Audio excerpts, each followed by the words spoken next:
Nossa boa noite. Que Jesus, em sua paz, bondade e amor, possa nos abraçar. Nós escolhemos o capítulo 5 do Evangelho segundo o Espiritismo, Bem-aventurados os aflitos. A passagem que está em Mateus, capítulo 5, versículos 4, 6 e 10. Bem-aventurados os que choram, pois que serão consolados. Bem-aventurados os famintos e os sequiosos de justiça, pois que serão saciados. Bem-aventurados os que sofrem perseguição pela justiça, pois que é deles o reino dos céus.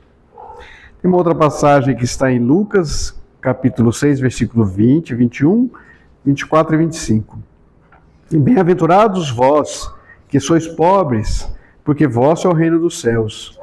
Bem-aventurados vós, que agora tendes fome, porque sereis saciados. Ditosos sois vós que agora chorais, porque rireis. Mas ai de vós ricos, que tendes no mundo a vossa consolação. Ai de vós que estáis saciados, porque tereis fome. Ai de vós que agora rides, porque sereis constrangidos a gemer e a chorar.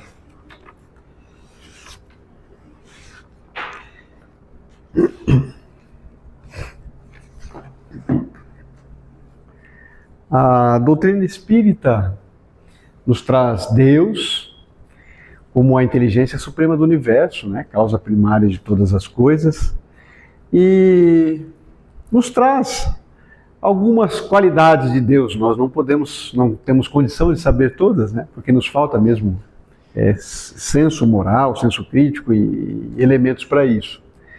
Mas uma das qualidades de Deus que a doutrina espírita nos traz é que ele é soberanamente justo e bom. E aí vem Jesus, bem-aventurados os aflitos. Por que tanta aflição? Por que tantos problemas? A gente indaga, né? Se Deus é justo e bom, por que tanta coisa errada?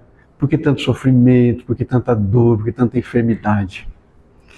E é interessante que, se nós colocarmos essas duas palavras, né, justiça e bondade, parece que elas não têm como estar em harmonia, né, sincronizada, as duas ali ao mesmo tempo. Porque se Deus é justo, Ele dá a cada um de acordo com as suas obras. O que eu fiz, cabe a mim responder por aquela conduta, aquele ato. Mas se Deus é bom, Ele vai me perdoar. Ou não é? Como é que eu vou colocar na balança isso? Deus é justo? Deus é bom. Ele é justo e bom. Então, a pessoa que praticou o crime, ele vai impor a pena? A pessoa vai ter que cumprir a expiação devida? Sim. Mas se ele é bom, ele não vai ser perdoado?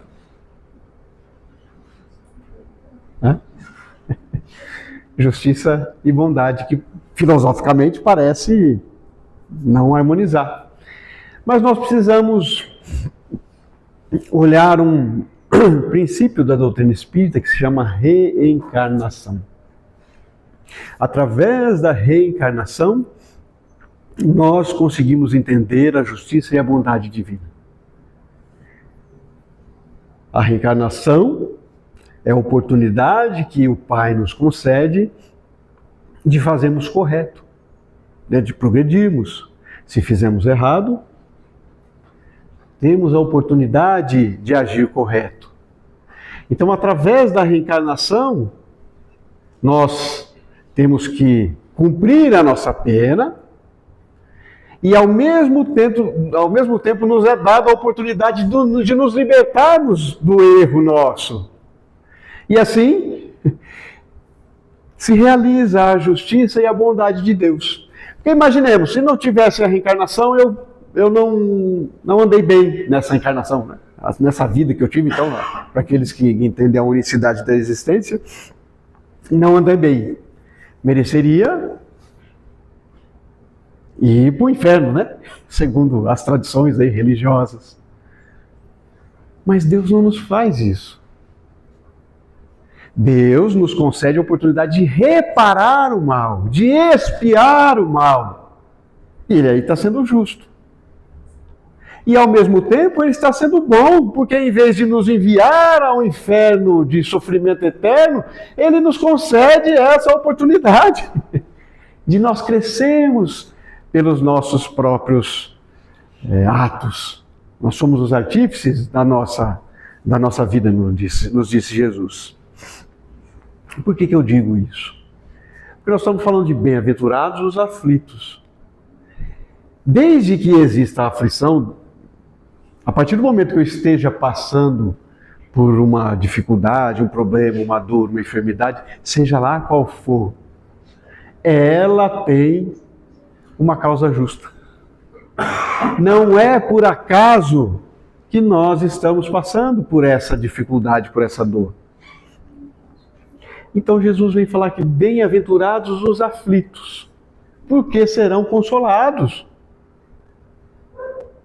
Interessante que a doutrina espírita, e existe uma mensagem aqui do espírito Delfina de Girardin, quando fala da desgraça real, ela vem nos trazer uma maneira de ver a vida que não é a maneira que nós costumamos ver por aí, de uma maneira geral. Porque o que é desgraça? Um acontecimento ruim, né? Algo tormentoso, problemas. Nós temos isso como uma desgraça.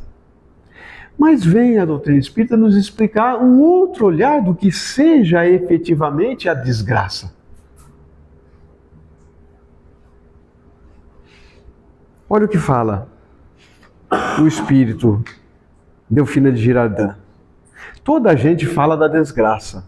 Toda a gente já sentiu e julga conhecer-lhe o caráter múltiplo. Venho eu dizer-vos que quase toda a gente se engana, que a desgraça real não é absolutamente o que os homens, isto é, os desgraçados, o supõem. Nós supomos a desgraça onde? Na miséria, na enfermidade, nos problemas, nas dores, no sofrimento. É aí que a gente imagina a desgraça. Mas veio o Espírito aqui, essa mensagem foi dada em 1861, em Paris, veio o Espírito Delfina de Girardin e fala, peraí, não é isso a desgraça. E a gente faz então uma ligação com bem-aventurados os aflitos. Mas por que bem-aventurado o aflito? Por que aquele que está numa situação de dor é bem-aventurado? Qual a razão disso? Bem-aventurados os aflitos, porque serão consolados. E a gente vê, por outro lado, pessoas numa vida muito boa, sem dificuldades materiais, sãos, sadios, parece que não tem nenhum problema. A vida parece que sorri, né, para a pessoa.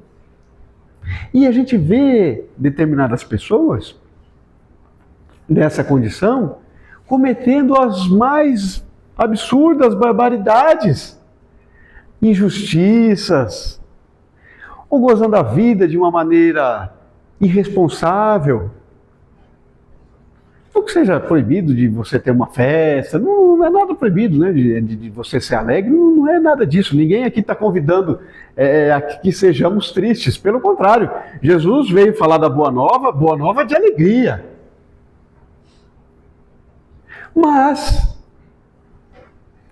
por vezes, nós podemos estar nos conduzindo de maneira a colocar nessas questões materiais a nossa felicidade. E são questões que são fugazes, elas são muito passageiras. E então o Espírito Delfina de Girardin vem e fala o seguinte: eu vou mostrar para vocês o que é a verdadeira desgraça. Vou revelar-vos a infelicidade sobre sob uma nova forma, sob a forma bela e florida que acolheis e desejais com todas as veras de vossas almas iludidas. A infelicidade é a alegria, é o prazer, é o tumulto, é a vã agitação, é a satisfação louca da vaidade, que fazem calar a consciência, que comprimem a ação do pensamento, que atordoam o homem com relação ao seu futuro. Aquilo que às vezes a gente olha a outra pessoa, gozando a vida. Eles vêm falar que isso é a verdadeira infelicidade. Por quê?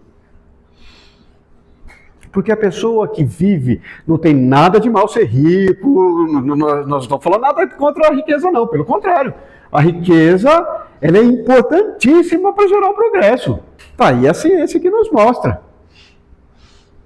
A medicina, hoje tão adiantada, algumas cirurgias que antes você ia para o hospital, ficava 15, 30 dias em convalescência, hoje você vai no consultório, sai do consultório, fez a cirurgia e está bem. Não é? Então não é nada de mal disso. O que nós estamos dizendo é o enfoque da vida que nós podemos dar. Quando nós olhamos determinada coisa, eu queria ser rico, eu queria aquela beleza, eu queria aquela felicidade, eu queria aquela festa, eu queria aquilo isso, eu queria aquilo. E colocamos a nossa felicidade nisso, é aí que está o equívoco. E aqueles que podem gozar dessa felicidade e se vinculam efetivamente e somente a esse tipo de atitude, ele está esquecendo da sua condição de espírito imortal. E um dia, como acontece e vai acontecer com todos nós, e já aconteceu, e vai acontecer de novo, nós seremos chamados a retornar ao lar espiritual. Nós não estamos aqui num clube de recreação, como nos diz Dr. Bezerra de Menezes. Nós estamos aqui para progredir, para aprender, para nos elevar. E quando nós chegamos no plano espiritual e vimos que toda aquela existência que nós tivemos imensas condições físicas, materiais, financeiras, como eu estava falando aqui, Isabel, nós tivemos todas essas condições, não tinha doença, não tinha problema, não tinha nada. Para trabalhar em favor do meu crescimento intelecto-moral, espiritual, e da sociedade onde eu vivo, eu usei de toda essa facilidade que Deus me concedeu para viver egoisticamente. Para viver de maneira alegre, tumultuada, gozar a vida, como se não houvesse nada mais além, como se não houvesse amanhã. E aí, que então, o espírito se depara com a verdadeira infelicidade, um equívoco que ele cometeu, a oportunidade que ele perdeu de crescer enquanto espírito. E aí, prepara-se uma nova reencarnação em que ele vai vir com dificuldades, com problemas, com aflições. Então, aquele que gozava a vida de maneira irresponsável,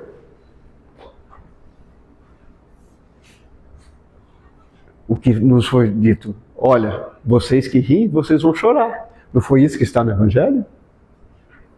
Vocês que estão saciados, vocês vão ter fome. Então, aquele que parece ser feliz, ele ainda está cavando, vamos dizer. Ele está trabalhando pela sua infelicidade. E aquele que está infeliz, aquele que está em aflição, aquele que está em problemas, esse começou a trabalhar pela sua felicidade. Dá para entender? Eu acho que eu estou conseguindo explicar bem essa situação. Joana de Ângeles, ela nos traz de uma maneira também muito fácil. Ela fala da dor, ela fala da desgraça, e justamente é uma explicação que ela dá justamente desse capítulo e do item 24, que é a desgraça real. Esse livro aqui, Jesus e o Evangelho à luz da psicologia profunda. Ela comenta capítulo por capítulo do Evangelho segundo o Espiritismo. Ela pega um capítulo e um determinado item e ela comenta à luz da psicologia profunda. Ela fala da dor, né, dos problemas, as questões trágicas, que chega de surpresa, diminui a nossa alegria, conduzindo ao corredor escuro da aflição. Somente pode avaliar o peso das angústias aqueles que lhes experimenta o cruel, o guante cruel. O guante que é a mão de ferro, né? Há, no entanto, desgraças e desgraças. Aí que nós vamos começar a entender da aflição que o Jesus vem nos falar e que a doutrina espírita vem nos explicar. Há desgraças e desgraças. As primeiras são as que irrompem desarticulando a emoção e desestruturando a existência física e moral da criatura, que não raro sucumbe ante a sua presença. E aquelas outras que não são identificadas por se constituírem consequências dos atos infelizes. O que os Espíritos vêm nos explicar é o seguinte: o que é desgraça, o que não é, o que é felicidade ou infelicidade. Às vezes um ato que pode ser um ato de alegria, de felicidade, qual a consequência desse ato para mim? Hoje pode parecer muito bom, mas amanhã aquilo amarga na boca. E aquilo que hoje pode amargar na boca, pode ser difícil, eu não vou fazer, eu renuncio, eu tenho que sacrificar isso. Amanhã, puxa, ainda bem que eu fiz aquilo. Hoje eu estou equilibrado por conta disso. Então, esses que consequências de atos infelizes, arquitetado por quem ora lhes padece os efeitos danosos. Diz, essas sim são as desgraças reais. Há ocorrências que são enriquecedoras por um momento, trazendo alegrias e benesses, para logo depois se converterem em tormentos e sombras, escassez e loucura.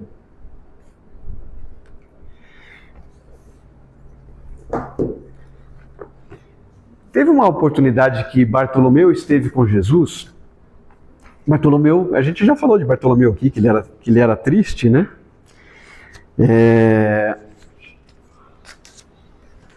E Bartolomeu, por mais que conhecesse, que seguisse Jesus, acreditasse em Jesus, acreditasse no reino dos céus, ele levava a vida, por causa dos problemas que tinha, das dificuldades, ele levava a vida assim, com muita dureza, com muita tristeza. E um dia ele pôde conversar com Jesus e Jesus foi explicar para ele todas essas ocorrências. E foi explicar, olha, qual que é o seu problema, Bartolomeu? Senhor, eu vou negociar lá a venda dos peixes e não dão o valor adequado.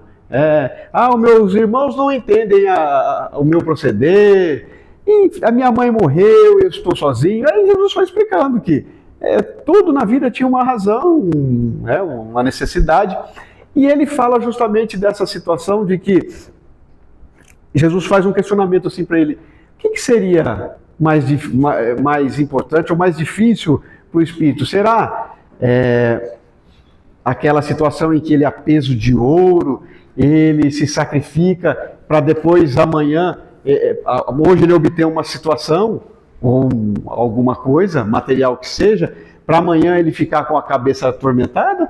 Ou não seria a nossa caminhada entre as urzes e os espinheiros, mas de olhar no Pai que um dia vai nos receber com amor? Né? Uma coisa é você ter a visão aqui material. Puxa, eu queria ter tudo aqui, queria que fosse tudo fácil. Mas a outra coisa é entender que no mundo nós temos tribulações, se disse Jesus, é que nós temos a necessidade de passar por esse caminho difícil, espinhoso, mas com a visão lá no futuro da nossa condição de espíritos imortais. Kardec, ele fala justamente dessas situações, ele fala assim, para aquele que apenas vê a vida corpórea, interminável lhe parece o sofrimento. E a dor oprime com todo o seu peso.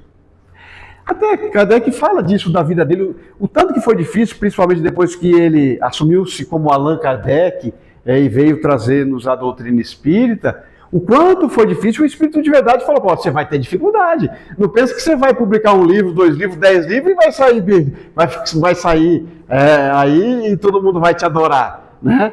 Porque às vezes nós temos essa ilusão, publiquei um livro, né? E você não acha que você vai publicar 1 ou 10, que seja 100 livros, que seja, que o seu serviço está resolvido. Não.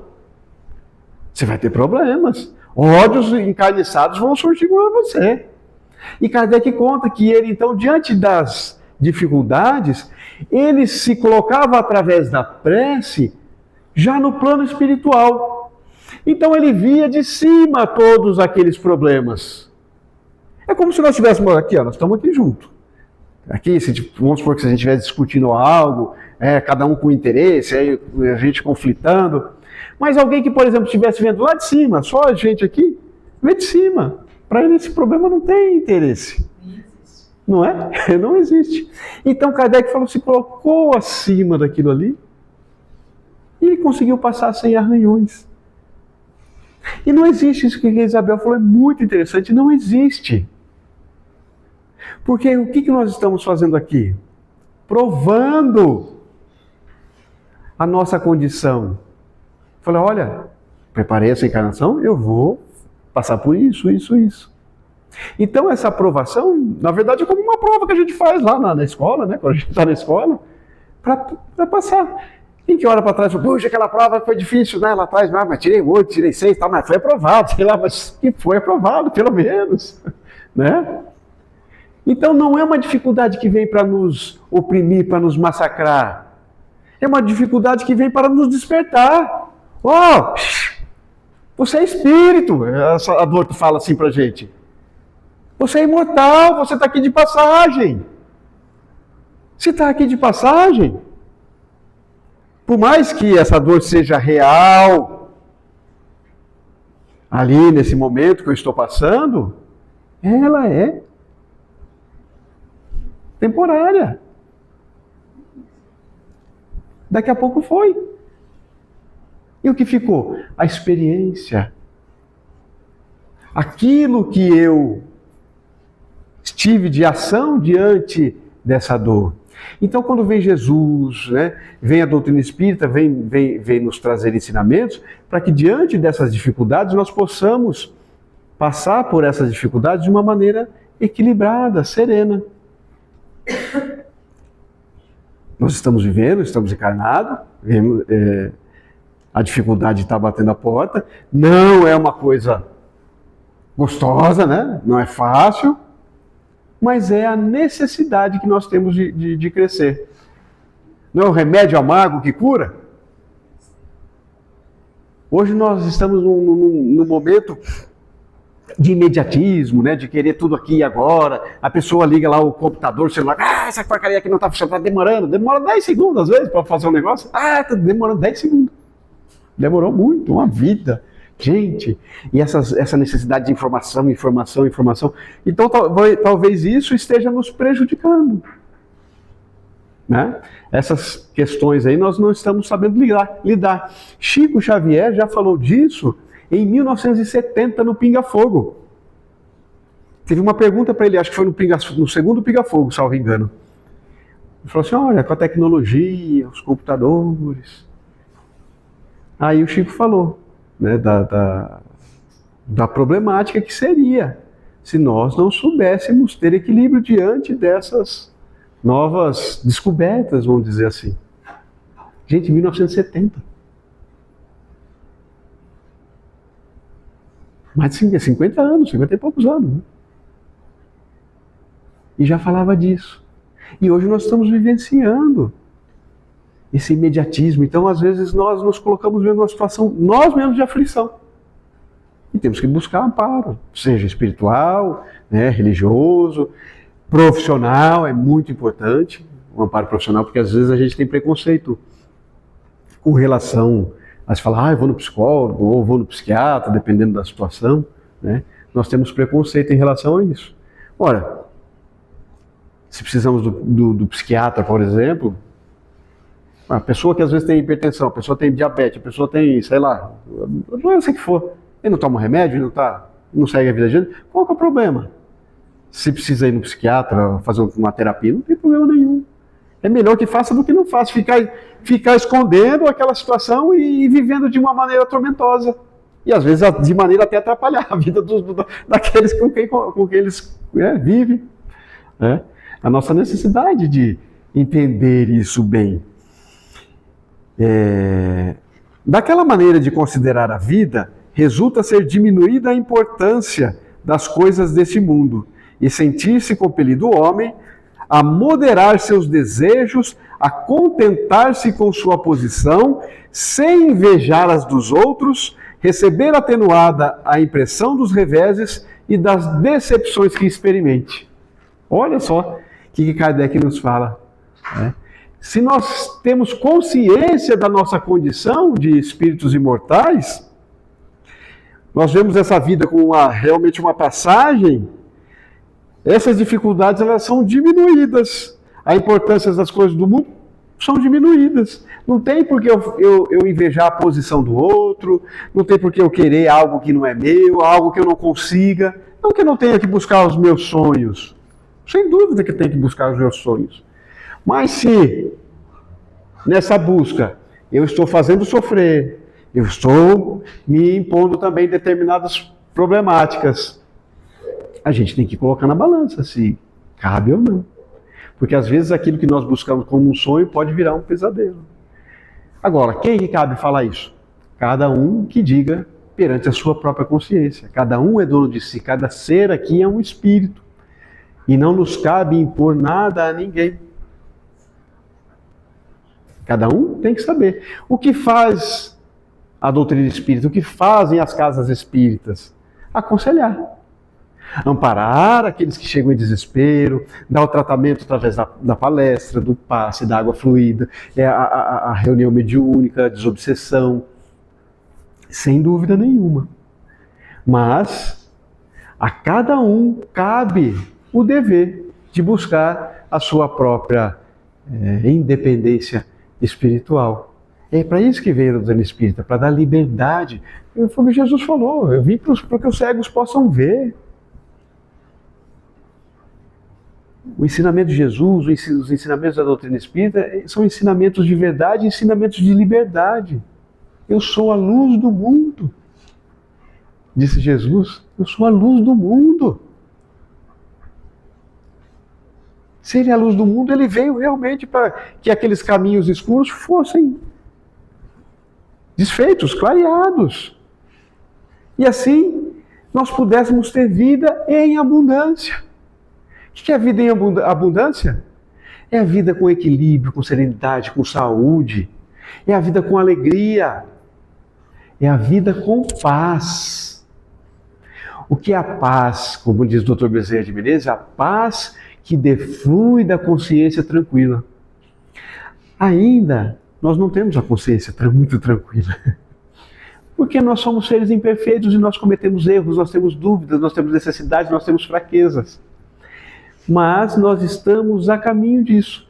Se nós tivermos essa certeza e assim começarmos a agir, podemos ter certeza que a paz eu já acabei encontrando. Então, por que bem-aventurado o aflito? Porque ele tem a oportunidade justamente de parar para pensar. Espera aí, o que essa dor quer me falar? O que essa problemática quer me dizer? É a oportunidade que Deus nos concede de pararmos e, em vez de ficarmos só olhando para o nosso umbigo, para as nossas necessidades, para os nossos interesses pequenos da terra, nós olharmos a vida de uma maneira muito mais ampla. E assim, a dor que venha nos ocorrer, ela seja aceita com resignação e da mesma maneira que ela vem aceita, ela vai ser fluida. Ela vai embora. Porque daí eu já estou ligado à bondade divina. Eu já estou ligado ao meu Pai Criador. Jesus não passou por problemas aqui? Por dificuldades? Ele precisava de alguma coisa disso? Não precisava, porque ele já era um Espírito perfeito. Mas diante de tudo aquilo, o que ele fazia? Ele vendo o erro do ser humano, ele chorava lágrimas de sangue lá no outro, por compaixão para conosco, pelos nossos erros, pelas nossas dificuldades, pela nossa deficiência de entendimento e de sentimento. Joana de Antes aqui ela vem nos dizer, e está aqui justamente nesse capítulo, ela faz uma comparação dos estudantes, desde de estudantes de medicina, que eles já aprendiam a não ter sentimento. Eles aprendiam a não ter sentimento. E aí depois se formavam, e iam para trabalhar, e eles acabavam gerando traumas enormes para eles. Porque como é que você lida com a dor ali? Não é só você receitar um medicamento. Ela fala assim, às vezes a situação é de ouvir. Apenas ouvir. Às vezes você dá um sorriso, uma palavra de atenção para a pessoa, vale mais do que um analgésico para retirar aquela dor. O que aconteceu com o André Luiz quando chegou no plano espiritual? Ficou lá 8 anos na região umbralina. E aí depois ele foi querer saber, porque assim, ele se entendia como uma pessoa de bem, tá? Ele tinha lá ele era médico, tinha lá suas situações e tal, os seus afazeres, os seus gostos. E chegou lá, mas como é que ficou assim, 8 anos na região umbralina? Aí o guia falou assim, André, você atendia as pessoas, mas você não escutava as pessoas. Mais do que você receitar, você tem que escutar as pessoas. Que basta ser médico e receitar, não é isso. E hoje a gente está vendo de novo um movimento, né, de mudança. Antigamente você tinha aquele médico que ia nas casas. Na Itália tem isso. Né? Na Itália tem essa situação dos médicos vão até as casas. Mas parece que isso está voltando.